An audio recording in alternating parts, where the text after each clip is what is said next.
Salut tout le monde, ici Utopique, j'espère que vous allez bien. Aujourd'hui, je vous présente l'épisode 5 de la saison 1 de Utopique et le PVP. Tout d'abord, on commence avec un petit cra. C'est quand même un combat très facile, aucun problème particulier. Le Kra n'a pas l'air de savoir bien jouer contre un héliotrope. Il est que 195 en plus. Bon, bah après, c'est lui qui m'a aggro, j'ai pas vraiment compris pourquoi il a fait ça. On peut voir quand même une chose assez intéressante. C'est mon placement de portail sur ce combat. Donc il s'éloigne et donc je choisis de jouer les portails en diagonale puisqu'en fait j'avais bloqué les lignes de vue. Donc ça a été une erreur de ma part. À éviter, si c'est un conseil que je peux vous donner, ne bloquez pas les lignes de vue autour de votre portail. Ça vous permet de rapprocher les portails au mieux du personnage adverse. Et c'est vrai que là, de positionner mon portail ici, ça va me ça va quand même me poser quelques problèmes. J'arrive quand même très bien à m'adapter, hein, puisque c'est une classe que j'aime beaucoup. Mais c'est vrai que pour un départ, en tout cas, c'est vraiment pas terrible de placer ces portails comme ceci. Ça se rattrape quand même assez bien, hein. J'arrive à récupérer le coup assez facilement. Ça a été quand même un combat très rapide. Voilà, on passe donc au suivant, le Sacri. Alors, je me suis encore fait aggro. C'est un Sacri grade 10, mais il est que 180, c'est la mode, les BL au grade, qui s'amusent à agresser les 200 pour gagner des PH si ils gagnent, et s'ils perdent, ils perdent rien et on gagne rien. Ça, je trouve que ça commence à me gonfler un peu.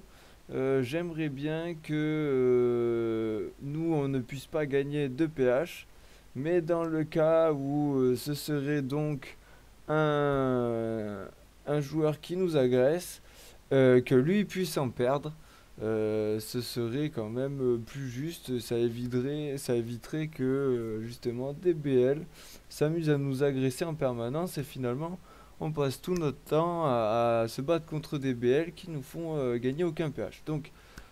Si ça pouvait changer et que justement les BL qui agressent DHL puissent perdre des PH, c'est sûr qu'après, il faut pas que quand le HL agresse le BL, il puisse perdre des PH, puisqu'après, ça inciterait les HL donc à boucler.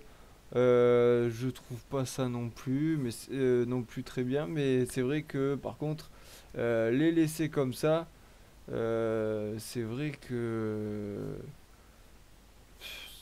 c'est pas dérangeant, mais ça m'incite de moins en moins à faire du PVP. Finalement, j'avais bien rigolé avec l'héliotrope et c'est pour ça que je m'étais mis au PVP. Finalement, le 1v1, à part faire tout le temps des EK, ce qui commence également à me gonfler un petit peu.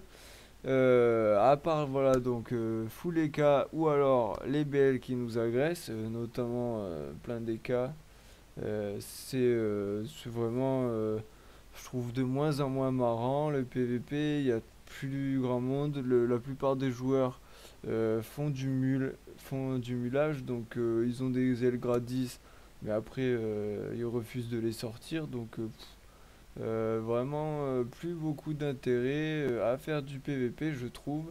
Et c'est un peu dommage, il faudrait essayer de changer un peu ça du côté de Ankama pour un peu motiver les gens et tout. Alors je sais que beaucoup n'aimaient pas les tracks avec les PFTons, mais moi j'ai vraiment adoré cette époque et je faisais plus que du PVP.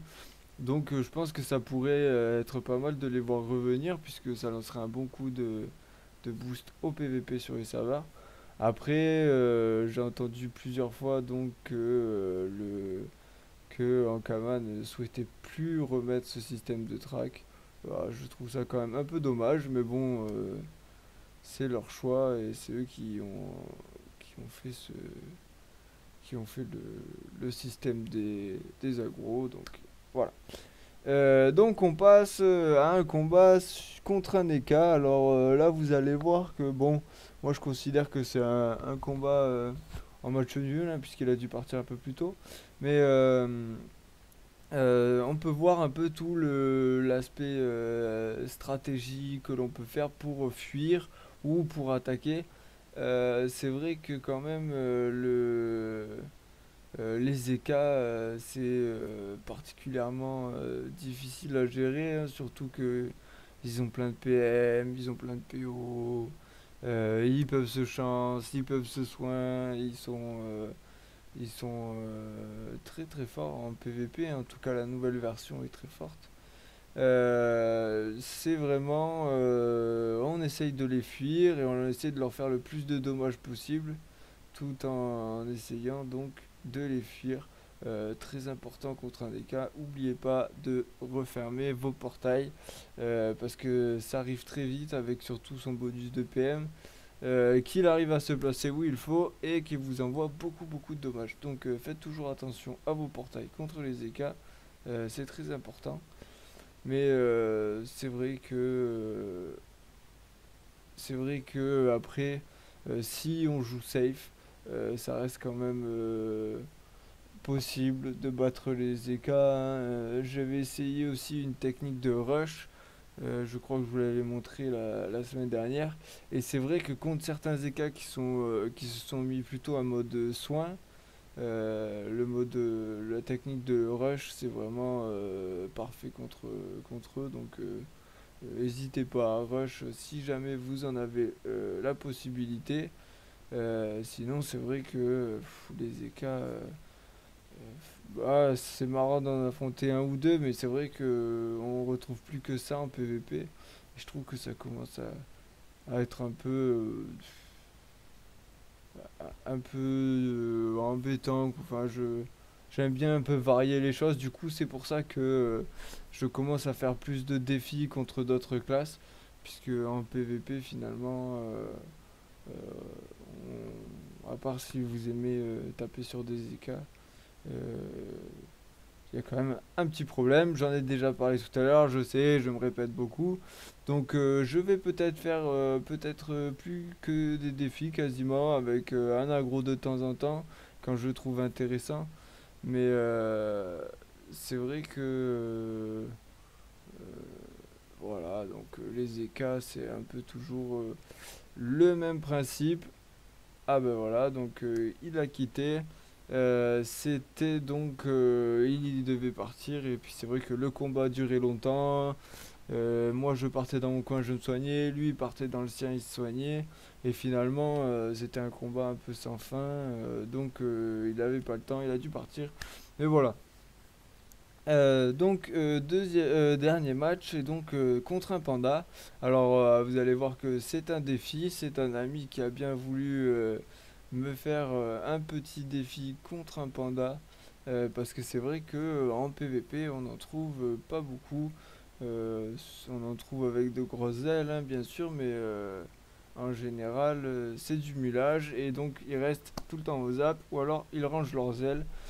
Donc voilà. Un ami qui donc me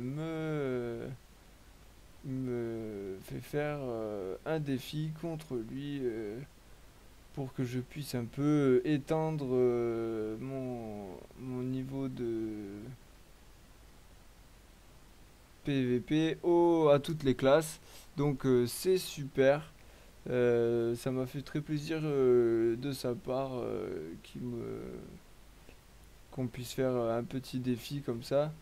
C'est très agréable et puis ça change un peu, avoir de nouvelles techniques et tout. Et donc j'ai trouvé une technique plutôt pas mal pour bloquer le panda vague à lame. C'est en fait quand vous êtes derrière un décor, de mettre un portail juste à côté de vous et comme ça quand il va vouloir lancer la vague à lame sur vous à travers, à côté en passant à côté du décor, et ben il va se retrouver obligé de lancer son sort dans le portail et donc son sort partira ailleurs et il va pas arriver à ressortir là où il veut. Donc c'est en fonction d'où les portails, s'ils sont proches de lui, c'est peut-être pas la solution.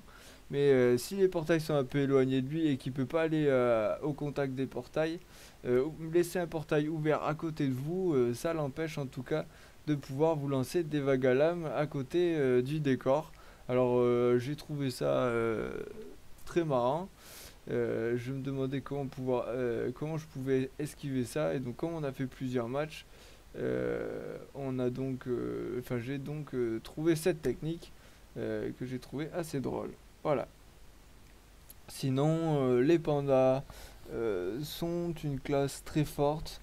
Mais contre les Hélios, à mon avis, ils ont clairement pas suffisamment de, de soins et de rocks pour pouvoir faire tomber un Hélio, même s'ils ont un peu du déplacement, de la vulné, de la résistance. C'est vrai que l'Hélio n'est pas une classe qui craint vraiment les tacles, hein. On peut voir avec Odyssée, les portails, Inlibé, c'est quand même très très facile avec un Hélio du coup de détacler quelqu'un. Et c'est vrai que les Pandawasa ne sont pas vraiment un obstacle pour un Hélio. En plus, on peut faire vraiment beaucoup de dommages même s'il est dans l'état picole. Le panda ne fait pas suffisamment de dommages, je pense, pour pouvoir battre un héliotrope qui peut réellement se déplacer sur toute la map, beaucoup se soigner, beaucoup taper. Donc c'est pas forcément facile pour une classe comme le panda de battre un héliotrope. Alors c'est vrai qu'il a aussi le tonneau pour attirer et j'ai trouvé ça particulièrement intéressant. C'est vrai que là vous pouvez jouer en technique rush, le frapper plus vous soigner. Il a quand même pas beaucoup de chance. Voilà, donc j'espère que cette vidéo vous a plu. Et je vous conseille donc de me donner des commentaires, des idées si vous avez pour un peu la suite de la saison 1. Car en ce moment ça commence du coup à être un peu essoufflé le PVP sur mon serveur. Donc voilà, si vous avez des commentaires, n'hésitez pas. Et je vous dis à très bientôt.